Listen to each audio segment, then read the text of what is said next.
panel of Are You Staying Healthy and Strong, sponsored by the Queen's Chamber of Commerce. I want to thank the Queen's Chamber for sponsoring this panel, sponsored by the Healthcare and Wellness Committee. And I want to thank Tom Gretsch, the Executive Director, for doing all he's doing in the Queen's community during this very difficult time. And Jeff Gross, the Manager of Committee Development. We are actually starting on time. I know the attendees are starting to sign up, so welcome. I am Larry Grubler. I'm the CEO of Transitional Services for New York. We're a not-for-profit mental health organization. And I'm part of the another committee that the Chamber has, which is the not-for-profit committee. This one is sponsored by, as I said, the Healthcare and Wellness Committee. So we're very excited about our panelists for today. I'm going to ask that all the attendees keep your Zoom on mute. And we're very excited because we have 50 people that are going to be attending. This is also going to be videoed, so people will get to see it later on if they choose. And I'm going to introduce the panelists one at a time. They're going to speak for a little bit, and then we're going to take questions and have some interaction right after each of them speak. We have 3 excellent panelists, and they're going to talk about their experiences during the pandemic, how they recommend staying healthy and coping, and I think you're going to have an exciting time. So welcome. The first speaker is Dr. Vladimir Gaskar. He is the Director of Behavioral Health Services and Psychiatry and Assistant Professor of Psychiatry at Icahn School of Medicine at Mount Sinai. Dr. Gaskar is recognized for his leadership and contributions to foster the health and well-being of the community of Queens.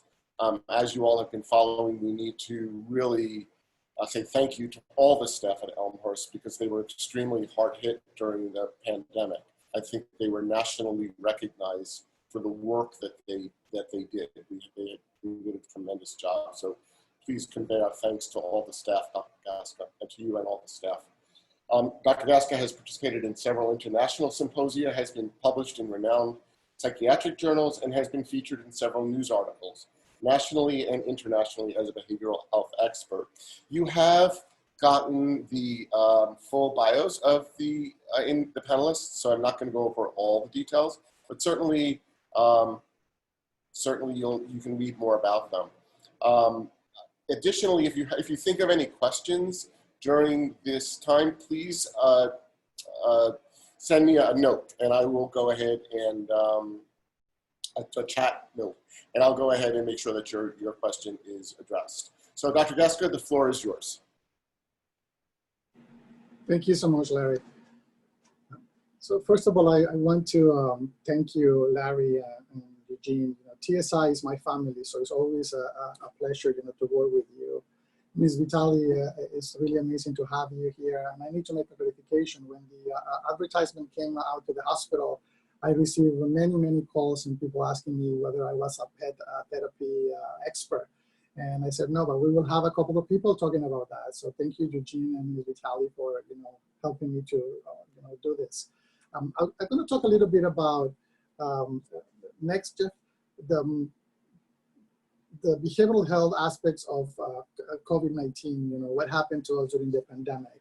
And let me just give credit to some of the slides that I have here have been adapted from the CDC, from the Massachusetts Medical Center, and from the Department of Psychology of the U.S. Army. As you know, the Army was here, the Army, the Navy, the Marines, they all were here helping us. Hundreds of people came, and so we were very helpful, and they provided us some of the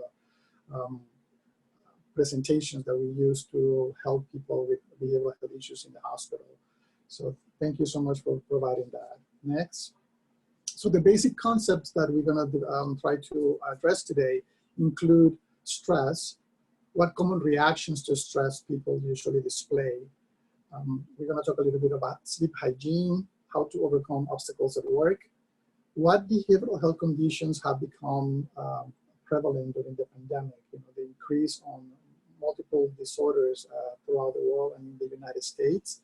And lastly, I'm going to talk to you about resources. How can you get help with your behavioral health conditions? The pandemic is changing our lives in many ways and affected our mental state due to many, many factors. Some of those factors or contributing factors include not only the fear of your personal infection, but the fear of infecting your loved ones, the fear of infecting your grandpa, your grandma, and losing them to COVID-19. We also suffer from unprecedented separation, physical separation. I actually was talking about with some of my colleagues, we cannot even see faces anymore. We don't know what people are telling us. We lost that connectivity. We cannot hug, we cannot visit, and that creates a lot of stress on us. Unfortunately, we have lost relatives, we have lost co-workers, we have lost neighbors. The community is suffering, and the pain cannot be described. On top of that, we have endured financial instability, great economic burden, record unemployment rates, and many people have been affected by food insecurity. Our hospitals, our clinics, they all exclusively became ICUs for COVID-19, and therefore access to clinical care became very limited. So we all endured this stress during the pandemic. And let's see, what is stress? Next, Jeff. Stress is a state of mental or emotional strain or tension resulting from adverse or very demanding circumstances. We can also say that stress is the response of our bodies to a demand for change. But is stress really bad for you? So let's see the next one. And we can tell you that everybody knows this. Stress can be good. And actually, the response that we have during the pandemic in our hospitals is in part due to the stress that we suffer. Stress, in a good way, makes us be energized, give us motivation, it improves our performance. The issue with stress is that when it becomes sustained or too intense, or when the stress is perceived as being very beyond our capabilities, it can become more difficult and it can lead to some mental health conditions. But so let's see what are the common reactions to a stressful event. Physical symptoms that a person can display because of the stress can include headache, fatigue, rapid heartbeat, sleep disturbances, difficulty breathing. Psychological symptoms that we saw very commonly in our hospital during the pandemic were anger and irritability, guilt, can we do more? A lot of people came to me and asked me, I feel that I'm not doing enough to help. Some people suffer from shame. Some of the people, because of the fear, were very uncomfortable to come back to work. So there is a lot of grief and remorse. Some people have flashbacks. Sadness is also very common. And what are the cognitive symptoms? Poor concentration, forgetfulness, inability to relax or to rest. So when they ask you, are you stressed? So next, Jeff. Yes, we were very much stressed out, and I told people in the hospital and around in my neighborhood, if lately you feel that you have a short fuse, you've been very argumentative, you've been suffering from nightmares, you're thinking that you will get sick or that you will infect your loved ones, if you worry about the future, one of the things that I heard, and I think myself, let's do our will, let's review our will, let's make sure that we're ready in case we passed away. So all of those things, you imagine how stressful they can be. People are also concerned about a second wave during the fall. But all of those feelings are common and in a way expected during a crisis like this one that we're facing. So let me show you now what coping strategies can we implement to deal with the stress related to the COVID-19 pandemic. One of the big things is to keep routines, especially if you have young children and adolescents at home. I know it's very difficult. You are now isolated and schools are closed and many things are not happening the normal way. But as much as you can, try to keep the routines. Also, know when to get help and where to get help. That's very important. I'm going to help you a little bit about the where and the how. it is important to do something that I call the mental diet. I am a big believer of cognitive behavioral therapy, and I think what you put in your brain, what you think, it will actually shape your emotions and your behavior. So I like for people to be informed, but do not binge on the news. You know, people like 24/7 looking at all the deaths and all the things that are happening around, and all the bad news. Take a break from that. Be informed, but do not binge on the bad news. Take care of your body, you know, your physical health. Try to eat a healthy diet. Exercise regularly. I'm going to talk to you a little bit about sleep hygiene because I think it's really important. But I also want to stress that you should avoid alcohol and drug use as much as you can. I am a firm believer that it will make things worse. Make time to unwind, meaning if you have a hobby, if you enjoy certain activities, please do that. And because of this isolation that we are forced to abide by, it is important that you find ways to connect with others. Call your relatives, call your loved ones, you know. Do some parties online with all of the platforms that are available right now. And in the spirit of the biopsychosocial spiritual that I like to promote, you know, for mental health, if you grow up in a faith, if you're a religious person or a spiritual person, please practice that. You know, I know that some of the churches and temples and places of worship are not open, but some of them are reopening, you know, little by little. Try to connect with them by social media, by phone, by mail. It's really important that you keep your spiritual health there. And the next one, you know, is about, I wanted to stress sleep because I really believe that when you don't sleep well, that can lead to many bad things. If you suffer from lack of sleep, in many cases, it will decrease your overall well-being and it will develop sometimes into a behavioral health condition. I need you to establish a regular bedtime routine and develop healthy sleep habits. And I'm going to show you a few ways in which you can actually improve your sleep. Try not to exercise too heavily, you know, before bedtime. Use your bed only for sleep and intimacy. Avoid nicotine, alcohol, caffeine before bedtime. It is important that if you feel too tired during the daytime, it's okay to take a nap, but make it very brief. Because you sleep during the day, I guarantee you at night you won't be able to sleep properly.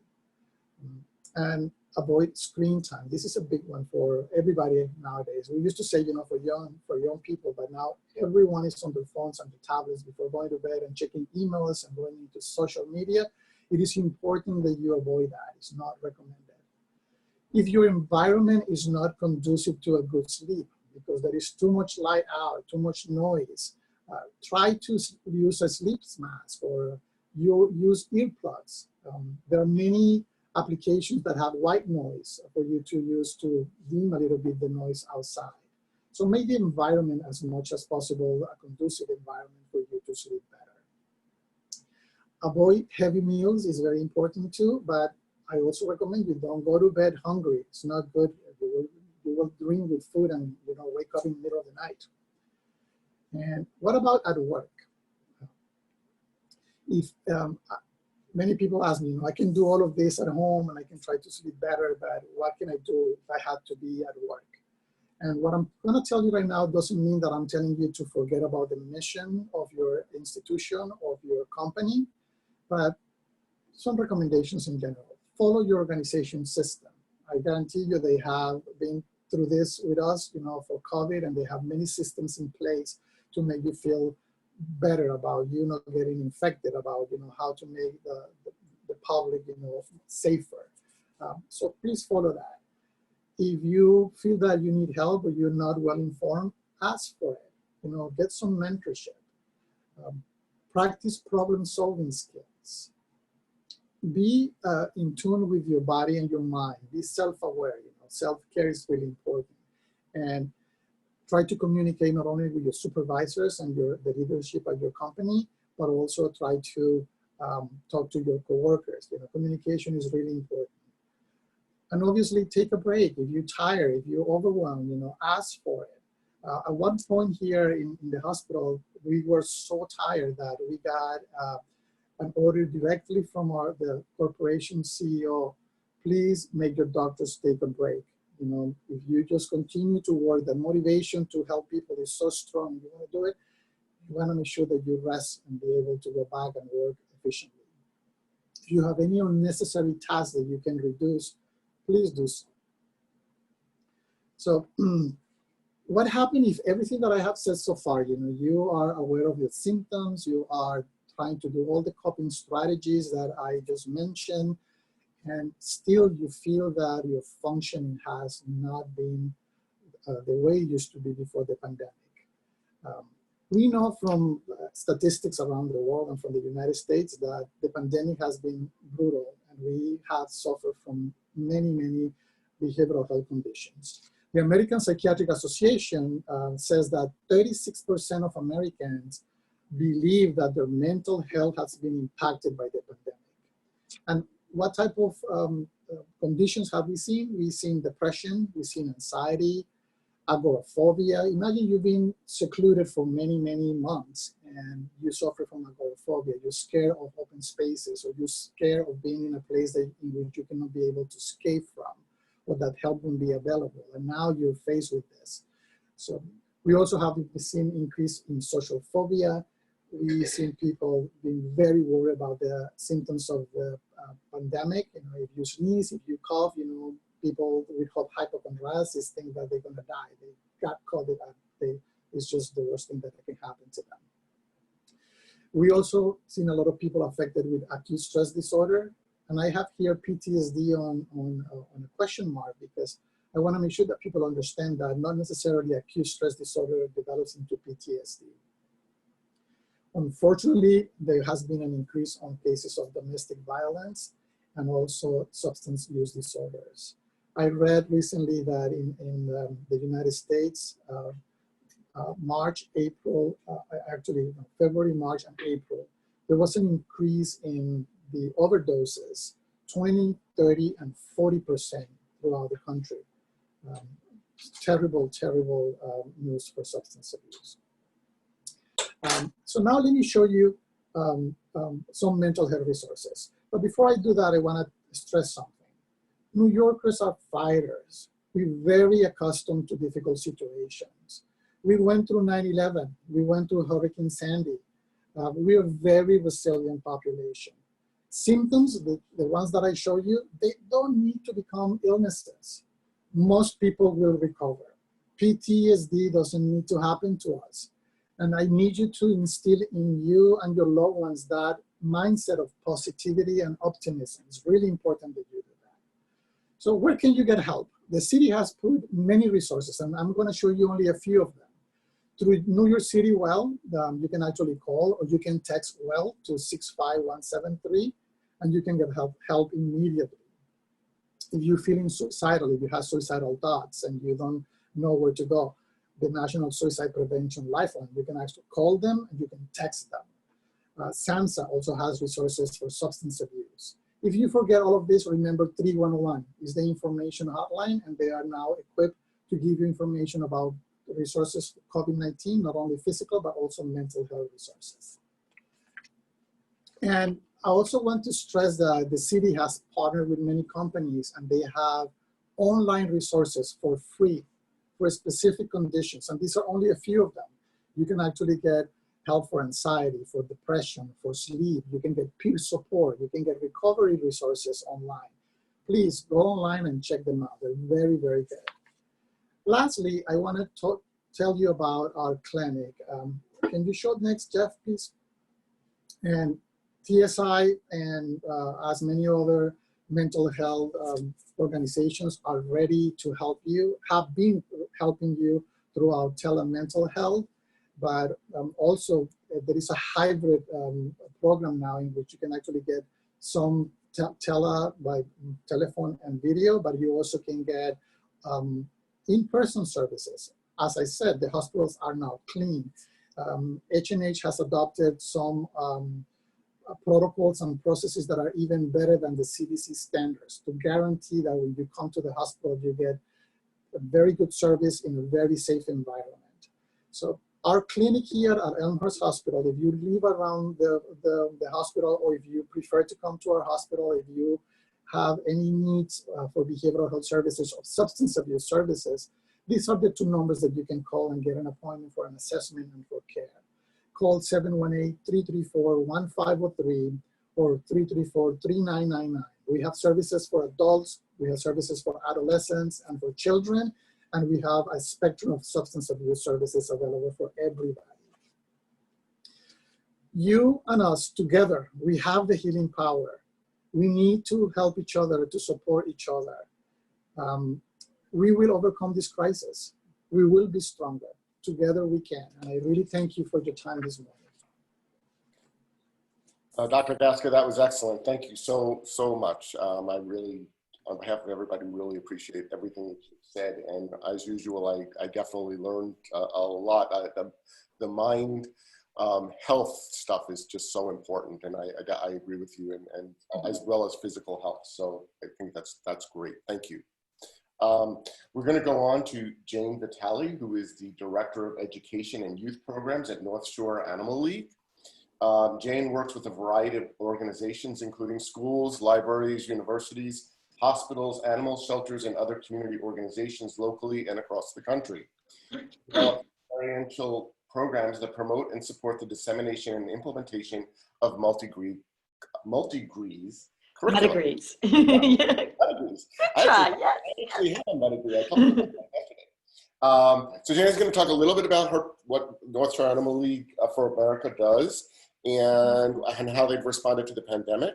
And then we're going to hear from Eugene. And as I said, if you have any questions, you can chat them in and I will address them after that. So Jane, the floor is yours. Oh, thank you. First, I just want to say thank you so much. And thank you, Dr. Gasca. That was wonderful information. And so much of what you were saying really resonates with what we do as well. And again, it was so much information. It's an honor to be here. And it's just, especially during this time, it's always so great because we do tend to feel alienated. We do tend to feel alone. And it's so important. I think these Zoom meetings that we do to see each other and to know we're not alone and to connect. It's so very important at this time when we're not only faced with a health crisis, but an economic one, a lack of leadership, and social injustice in our country. So that's a lot to deal with. So how do we do that? So the way we do it at North Shore Animal League America is, of course, through rescue pets. At Animal League America, our mission is to rescue, nurture, adopt, and educate. And what we have done, so I work on the educational end. So I develop programs to address the needs specifically of children, but also adults via our social emotional learning program that is bridged with humane education with service learning at its base. This program was developed in partnership with Yale University. It was deliberate when they set out to address mental health. And of course, now at this time, there's never been a greater need than to address that, and particularly with children. They're not only, their social development, that's all, being social is part of their brain development. And right now, being isolated, we have to come up with ways to reach these children, to reach these educators, to support the needs of the children. So what we do is we've amplified our program, integrating dogs actually into schools, into homeless shelters, into hospitals. We developed a program in Rikers Island. And most recently, I worked with the unaccompanied minors that were separated with their families at the border and brought through New York. And it's all with dogs. Working with dogs, it's not new, but I call what we know as the push-in, pull-out method. But what we do is we wrap social emotional learning around the experience, making it deliberate, to go beyond that feel-good moment, but to actually teach critical skills, talking about the journey of the rescue pet, which really resonates with the children. And it resonates with the children because they see that everybody deserves a second chance, right? We at North Shore, we are the largest no-kill rescue animal welfare organization. So every single pet that Animal League America rescues was going to be euthanized. And the children see the uniqueness of all of these animals, and they embrace what others had viewed as imperfections, because all the dogs we rescue, they were going to be put down because they may have a crooked tooth, or there's just overpopulation. Overpopulation in shelters is one of the biggest reasons animals are euthanized. And it's not because they want to euthanize animals, but because that's a way of population control. So we at the Animal League, we at Animal League America, we develop programs to teach other shelters as well. Programs, bring in volunteers, talk about spay neuter. We have to educate. That's the only way we are going to change our future, is to educate. And that's what we're trying to do.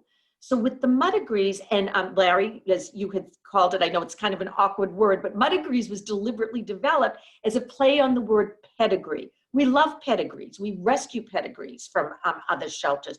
You're used to seeing in hospitals golden retrievers, right? Labradors going into hospital. We love those animals, but we wanted to elevate the status of the shelter pet and to show their value. You don't need to be a thoroughbred dog to bring value and joy to people.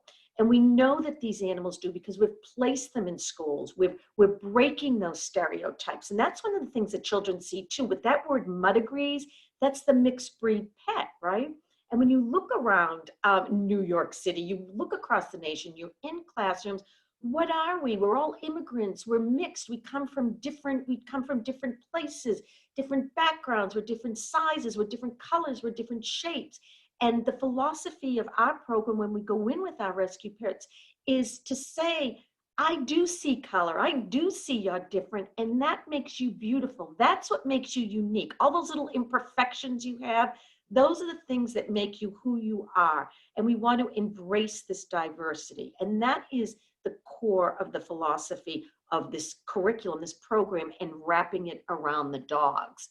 Also with the animals, when you bring them in, you're teaching the children, you're teaching them self-awareness. And at this time in this COVID crisis that we're in, it is so, so important to acknowledge our feelings and to teach children to be aware, and that it's okay to be afraid. It's okay to not be able to problem solve everything. But what do I do have control over? I have control over myself and how I react to the situation. And what better way to learn that via a rescue pet? The doctor talked about resiliency. So with these rescue pets, they learn how to empathize. They learn to come outside themselves. So they're no longer a kid with a problem, but they become a trusted caretaker. With the service learning piece, we teach them how at 5 years old, I've worked with children 5 years old to be ambassadors. We have a national ambassador program. So it takes them outside of themselves, and we're teaching them that no matter your age, no matter how young you are, you can be a positive force in your community.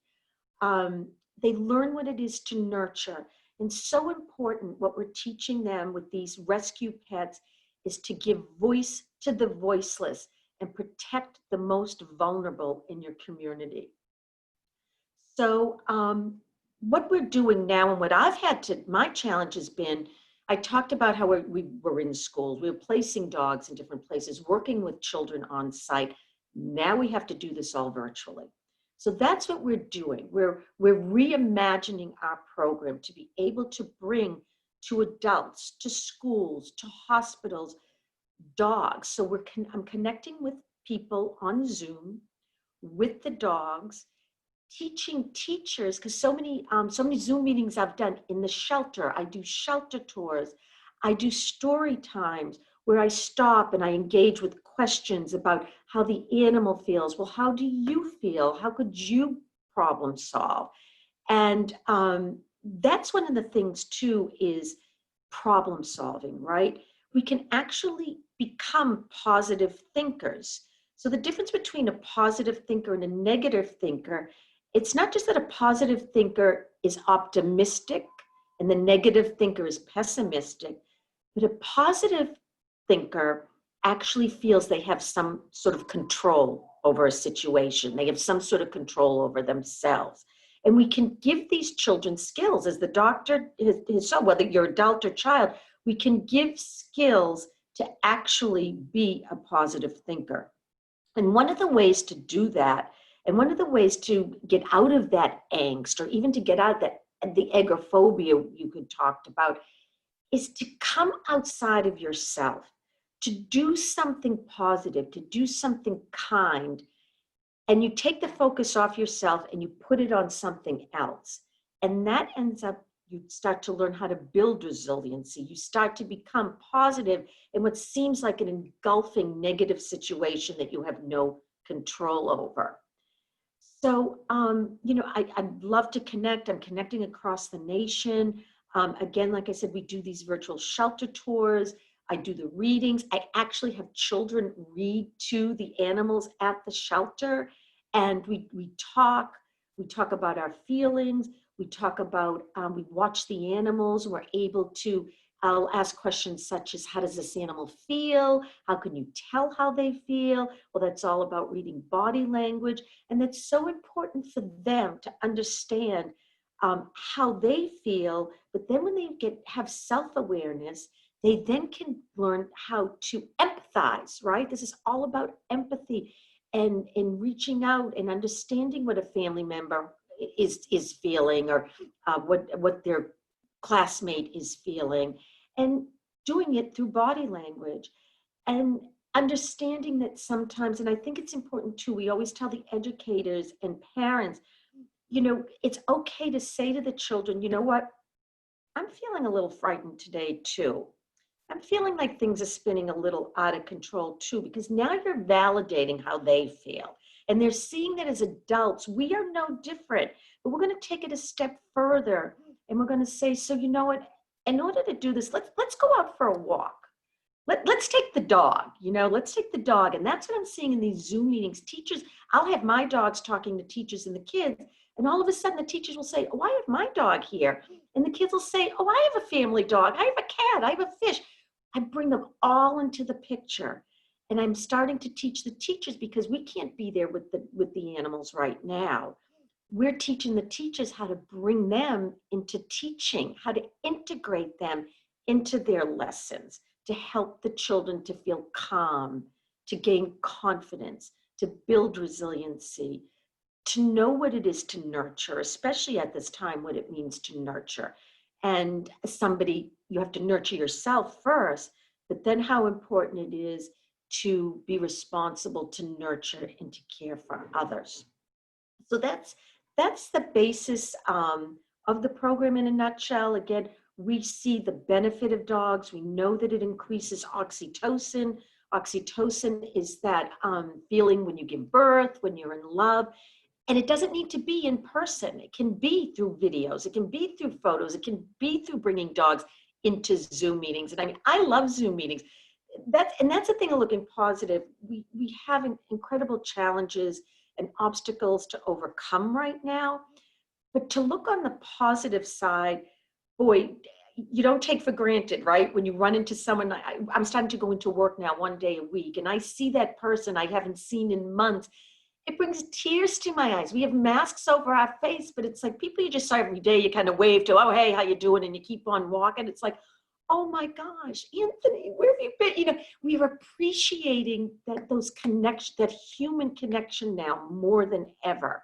And we're appreciating the time we're spending. We're appreciating family. We're appreciating, because when you think of it, life wasn't always all these social choices, right? Really, life was in the home. You lived within the home. That was your family. You had to travel very far to get to your nearest neighbor. You had to plant your food. You were outside. You were in nature more. And I think those are the positive things to look at in this environment that we're in now. It's brought us back to those little things, right? The environment has cleared up in various ways because we're not out there, we're not driving as much.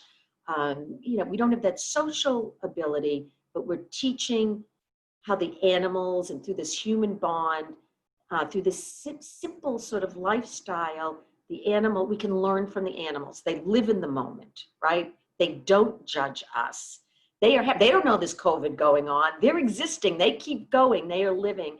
And so at Animal League America and through the Mother Grease program, that's what we're bringing to the table to try and bring a bit of respite, a bit of relief, and teaching children as well as adults how we can better cope in this environment. Jane, thank you so much. I'm sitting here, as you know, I explained yesterday, beyond mental health being my background and running an agency, and that's what I do for a living. Animals are also a major part of my life, and I use that as a coping mechanism myself. You didn't get to see my dogs yesterday at the park when we were talking, but I actually brought them to work every single day with me during the pandemic, and they were both from North Surrounding. Oh, wonderful. Thank you. Thank you. Yes, they are just wonderful. Someday I hope you get to meet them. Yes, thank you. That is truly excellent. Thank you. Your support. All right, our third panelist, and Eugene, you have a lot to follow between Dr. Gasca and Jane to try to tie this all together. Those were two excellent speakers. I'm actually getting texts from people that are saying that those both speakers were so enlightening. They're so excited to be present. Eugene I've known for a really long time. He's a licensed clinical social worker at Transitional Services for New York. He has many years of experience working with a variety of substance abuse and mental health populations. He started in 1994, I guess, with Transitional Services, left for a while, and then we were lucky that he came back he left in 2010 and then came back in 2017 and is the assistant director of the Counseling and Crisis Center.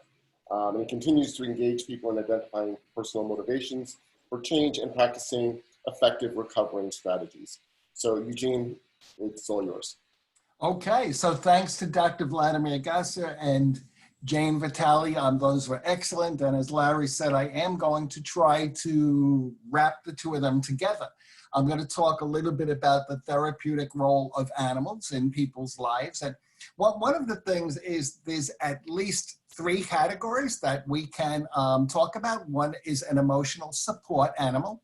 And an emotional support animal could be a pet somebody already has. It doesn't have to be an animal that's received special training. Neither the animal nor any person connected needs any kind of licensure, but it refers to the pet being there for unconditional love, for comfort, for whatever the person needs in their life. A second category is animal-assisted therapy. And in the case of animal-assisted therapy, the animal and the owner do get special training and certification. I was once fortunate enough to work in a groups program where we had pet therapy once a week. And the person who came in with the dog, and this was for a chronic psychiatric population, we saw her come in, we saw the expressions on the faces change, we saw the body language change, we saw our clients becoming more comfortable with who they are and where they were. And the third category is service animals. So service animals we might most typically think of in terms of a seeing eye dog. And one of the things that I'm very curious, since these animals are trained to help people with specific tasks, I'm curious if they can or maybe have trained seeing eye dogs to help the person stay 6 feet away during social distancing. So if anybody knows the answer to that, I would be happy to hear that. I have many years of experience with individual and group therapies, and I'm going to, of course, talk a little bit about the psychological impact of the pandemic. And I'm going to initially break it into 2 categories. The first category is where any of the symptoms are reactive to the pandemic itself. Maybe for somebody who has no significant history of mental health issues or no recent history. And the second is what is sometimes called intersectionality. And intersectionality is when different aspects of our life, different factors in our life overlap, complicate things, and sometimes make things more difficult. So for TSI-NY, we work with people who have a history of mental health conditions, and this can make the pandemic even more difficult for them. We're going to think a little bit about depression, about anxiety, about OCD, about paranoia. And we're going to start with the example of paranoia. Imagine experiencing paranoia prior to the pandemic, going out in public and not knowing who could be hurtful, who could be harmful to you. And now there's this whole additional layer. What we traditionally use with people experiencing paranoia is reality testing, reality checks. We try to help the client weigh out, is this based in reality or is this a symptom of my paranoia? In the case of COVID-19, the reality check says, yes, we don't know who can transmit the virus to us. When we look at the example of OCD, imagine having a history of rituals around cleanliness, around sanitation and sterilization. And now every time you turn on the news, they're telling you what to be careful of. They're telling you got to take extra steps to prevent contracting this. So it can make it more difficult. I think if the person with OCD can control some of that, can limit some of that, they in some ways may be better off, but it can also get out of control. When we look at depression and anxiety, the interesting thing about depression and anxiety, most people have experienced one of them or both of them at some point in their lives. Depression and anxiety are quite common. We typically treat depression through a number of interventions. One of the most common is cognitive, and there are many kinds of cognitive interventions. And probably the simplest one to explain involves reframing and restructuring, where we help people to take a situation that appears negative and transform it into something positive, kind of like, is the glass half empty or half full? Anxiety is a big one during the pandemic. We don't know when this thing is going to end. If somebody has had a bout with COVID-19 themselves, they may be very concerned about long-term effects. There is proof that people have had long-term effects like decreased lung capacity, decrease in cognitive abilities. So here it is, I survived, but did I survive? How is this going to affect the rest of my life?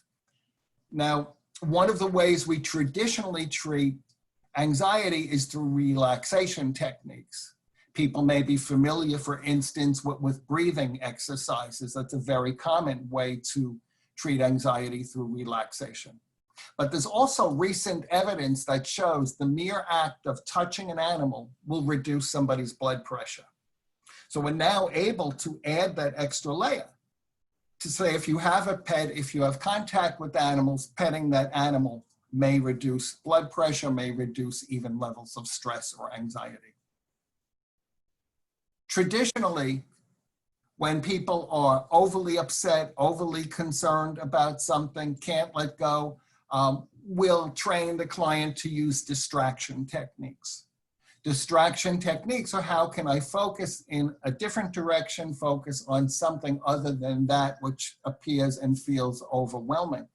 Now, unfortunately, some of the more common distraction techniques include additional socialization, maybe shopping, and those things have been very difficult during the pandemic. And this may be part of the reason we see the increase in food, alcohol, drug, and tobacco intake, because they're looking for an outlet, they're looking for something, and some of the options are closed. We might recommend looking online for healthy dietary recipes and getting involved, getting excited about cooking something healthier. We may recommend exercise routines that of course don't involve a gym these days, but we also recommend new hobbies and new interests. So sometimes it's something very simple, like I suggest to clients, when you walk around your neighborhood, safely of course with the mask, the 6-foot distance, to take your cell phone, slow down, and take photographs of things that you may not have noticed before. Photography could be a new hobby, it could be a new source of pleasure, and it's relatively free. I mean, you've already paid for the cost of the phone. But when we think about new hobbies and interest, again, we want to think about the animals that are in people's lives or bringing animals in people's lives. There has been an increase in adoptions of pet during the COVID crisis. More and more people are understanding how and why having an animal, having a pet is therapeutic, and have been taking pets into their home. I just do advise people to have a plan for what happens when we've totally reopened and everybody goes back to the office. Who's going to take care of that pet? How is that pet's needs going to be met? But the pet can be very therapeutic for the person. This pandemic brings out feelings of helplessness, hopelessness, powerlessness. And as therapists, we try to help people make things a little bit more manageable. The COVID tries to make it more unmanageable at the same time. Larry Grubler and I were having a communication about how just merely owning a pet can reduce the chances of suicide among people because the pet needs them.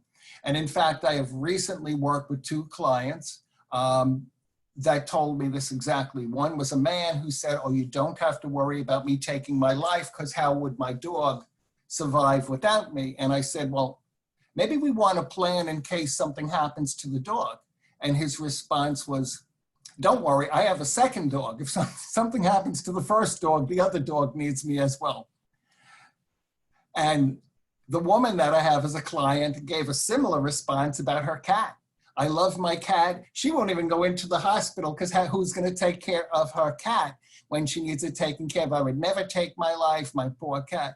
And in her case, she also takes care of cats in the local park. So if anything happened to her cat, there's probably dozens of animals that need her as well.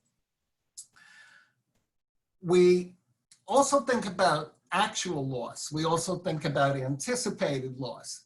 So some people have actually lost loved ones due to the COVID-19 crisis. Some people are anticipating who's going to die next. It's like some weird horror or science fiction movie, who's going to catch us and who's going to pass away. When people experience loss, when people are even anticipating loss, one of the things the therapist will try to do is work with the client on new beginnings. And here we go again. What can be a better new beginning than bringing a cat or a dog into your house? So you may miss the person, you may be afraid of losing people, but you have a new relationship as well.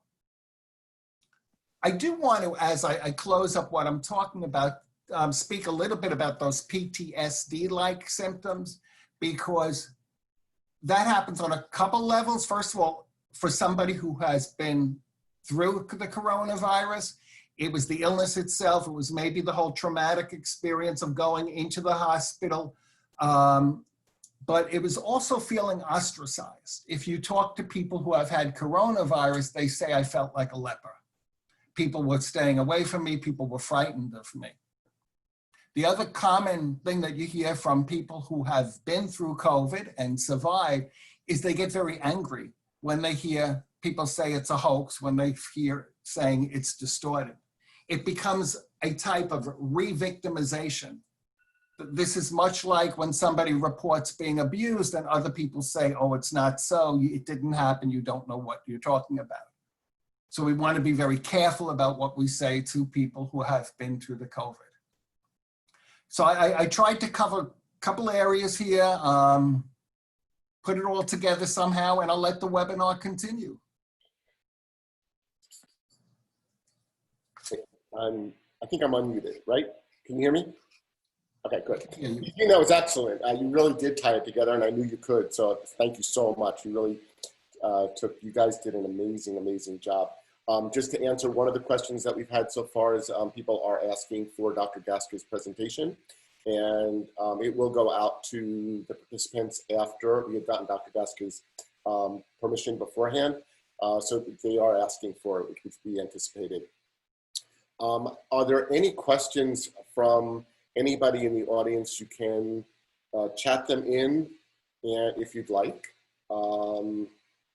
I guess as I was listening to you, and I shared some of my coping strategies, and my animals were my coping strategies. And it's very interesting, Jane, I don't know, I think I shared with you that we're on a lot of business-oriented groups, and both through the Chamber and through the Health and Business Alliance. And it was very fascinating to all of us when pet therapy or pets were mentioned, the excitement of the audience, that they wanted to find out more. So that's why I knew I had to reach out to North Carolina League of America to get somebody to speak about it, because there's so many questions that people have about some of the stuff that Eugene was talking about. Well, what happens if something happens to me? What do I do with my pet? All of that stuff. And people have disclosed that they've had their pets in their wills. I mean, stuff I never even thought about. They've actually got money for their pets to be cared for if something were to happen to them. And also it does help with social isolation if you're interacting with your pet. So everybody in the business community really thought that was really important. Mental health is extremely important issue. And as Dr. Gasca said, so many more people are experiencing mental health symptoms. Please feel free, Larry, to give my information, give my email. If anybody has any questions, I'm here to answer and support and help in any way I can. So please feel free to share that if somebody has, needs information. One of the questions that came in was about survivor's guilt. And I think that somebody read an article about individuals who feel bad they survived the pandemic. So if one of the panelists wants to, it's survivor guilt, it was one of the questions.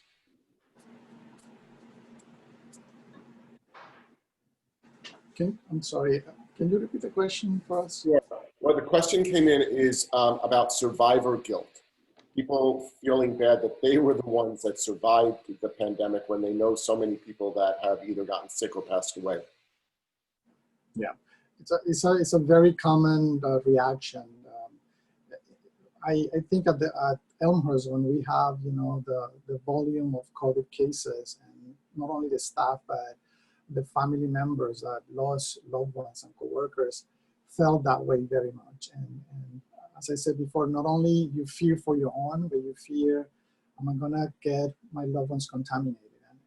And if they die, imagine the trauma. That's a huge trauma that you have, and it's always part of the stages of loss. That kind of mindset when you feel that guilty that you were not the one who died is part of that acceptance process. You have to go through all the stages until you get there.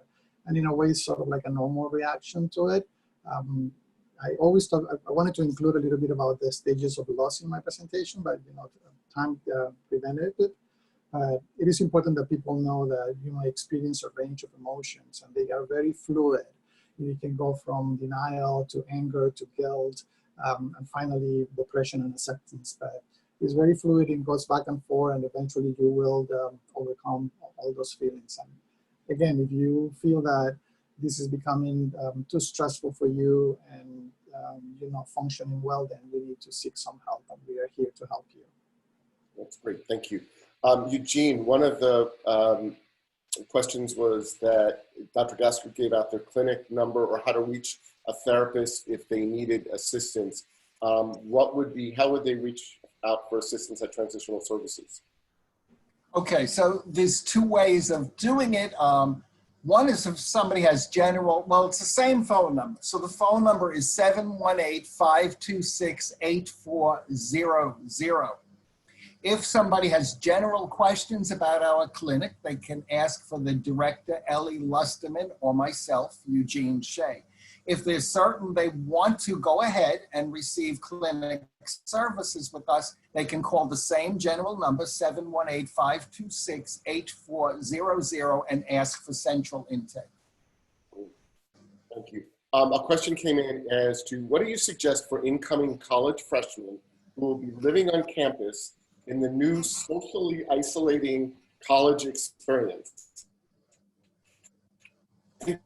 Probably from an anxious parent, but I completely get that. So what do you suggest for incoming college freshmen who will be living on campus in the new socially isolating college experience?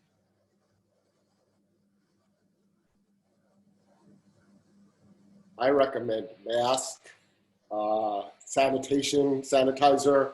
I'll let the other professionals do that, but also I knowing, like, go ahead. I'm sorry.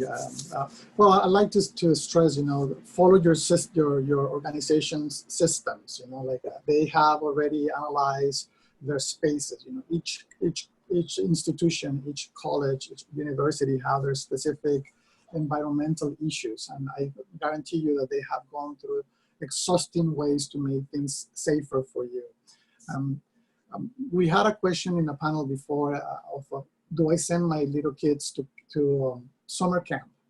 And it's a very difficult thing to answer if you're a mom or a dad that are a little bit anxious and worry about your kid's condition. So there's a lot of vulnerability and individual idiosyncrasies that we need to take into consideration. But we should really apply, as Larry is saying, all the basic protective, your mask, your sanitizer, your distancing as is recommended, but also look at the recommendations for your institution and see what you can do.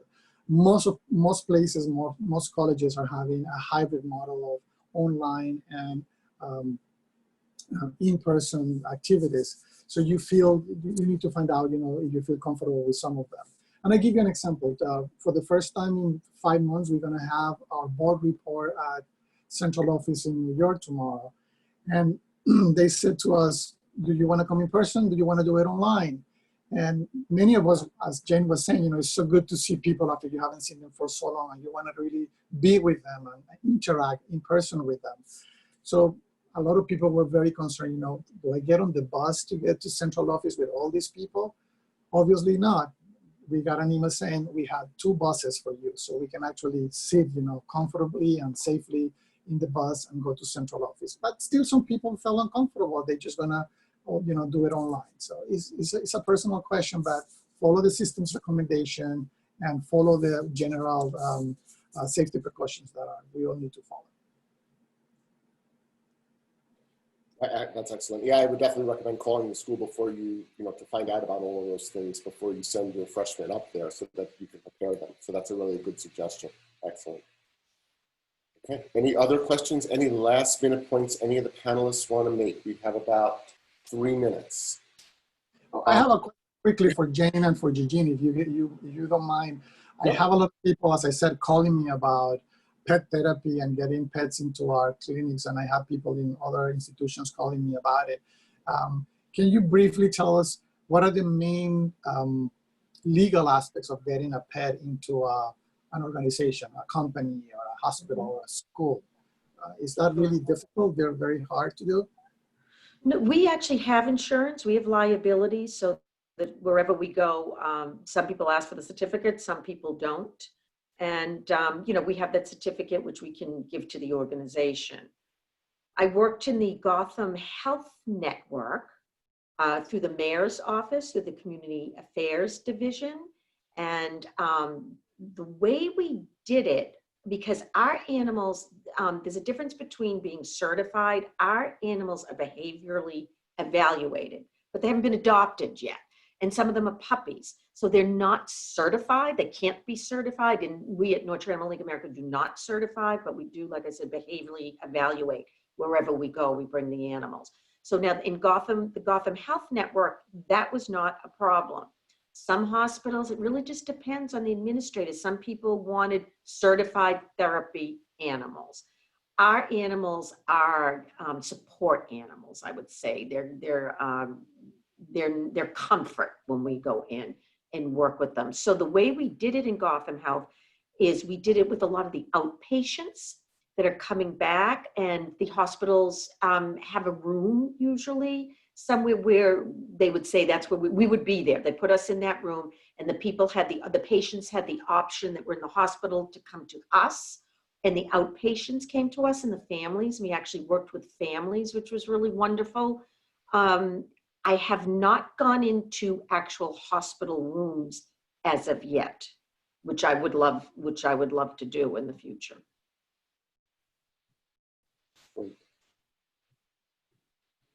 Anything else? Okay, it's just about 11 o'clock. I really, truly want to thank you. I'm getting a whole bunch of texts that everybody is extremely impressed. They would definitely want your contact information. If you have a chance to type in an email address or some other telephone number that you want to, that would be great. You can get them to Jeff and he'll disseminate them. But the general feedback is thank you all so much for your time, your expertise, and for sharing the information is just so important. Thank you all again. Thank you. We will Zoom with you soon. Hopefully we'll see you in person soon too. Thank you. Have a good day.